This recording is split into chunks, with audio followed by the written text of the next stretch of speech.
We are joined now from the border by our friends Congressmen Brian Babin and Jodey Arrington. They are leading part of the Texas GOP delegation on a land, air, and sea assessment of this crisis at our southern border. Gentlemen, thank you so much for taking the time. Great to be with you, Rob. Absolutely. So, Congressman Arrington, we're going to start with you. You're right there on the Rio Grande. What is the most pressing problem you have seen since you've been down there? Well, the pressing problem is that the signal is loud and clear from this administration that there'll be no accountability for the laws of our land. And so this administration has enabled the drug cartels to line their pockets with trafficking people in droves to our country. They know exactly how to exploit our system, and they are absolutely taking advantage of these poor people. But we've seen, you can look into the faces of these people. They're clearly in shock, telling the kind of trauma they've taken on in this journey. We understand that 1 out of every 3 women are assaulted. It's just a horrible situation for everybody involved, and it's certainly not compassionate or humane like some of my Democrat colleagues would like to believe when you open the borders up and when you don't enforce the laws.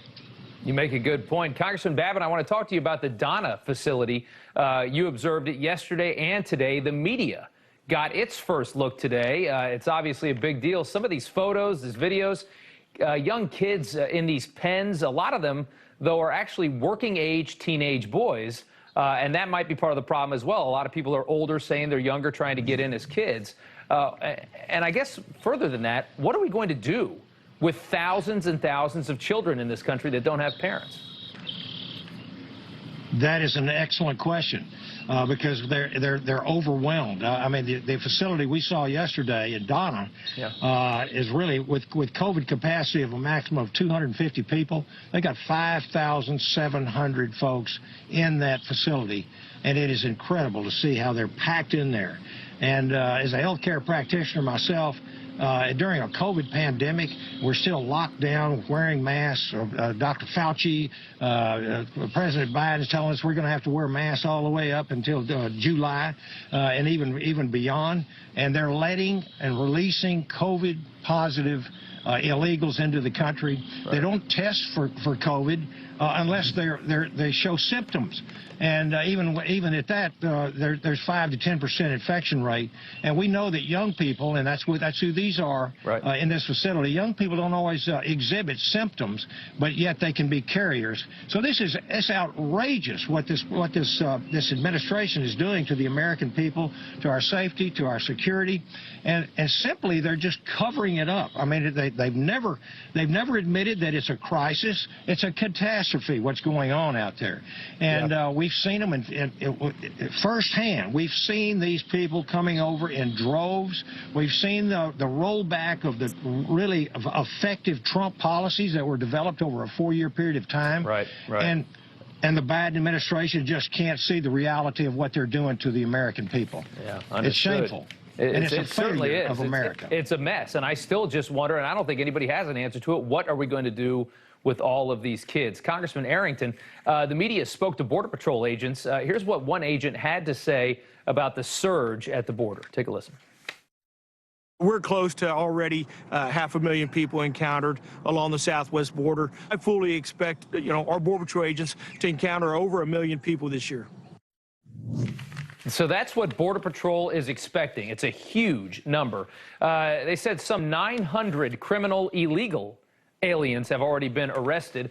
What is your message to the vice president, who now is in some ways in charge of this, who is refusing to come see all this? Well, my message to the president is very simple and should be very straightforward. As our commander-in-chief, his first and most important job is to protect our citizens.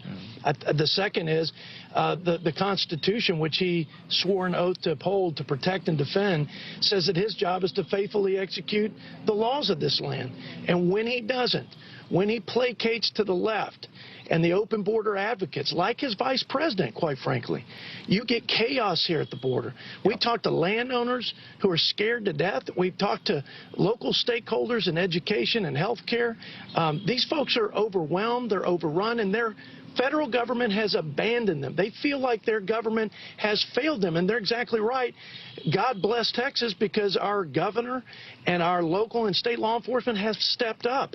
But it's not right, and it's more than discouraging. It's more than disheartening. It is a failure, and this president has to step up, own it, quit blaming President Trump, and quit making excuses and lead. That's what the American people need. That's what the people along the border need right now. Absolutely. Congressman Babin, you tweeted out this: cartels are having a field day because of Biden's failure on the southwest border. Agents on the ground recently seized 8 million doses of fentanyl.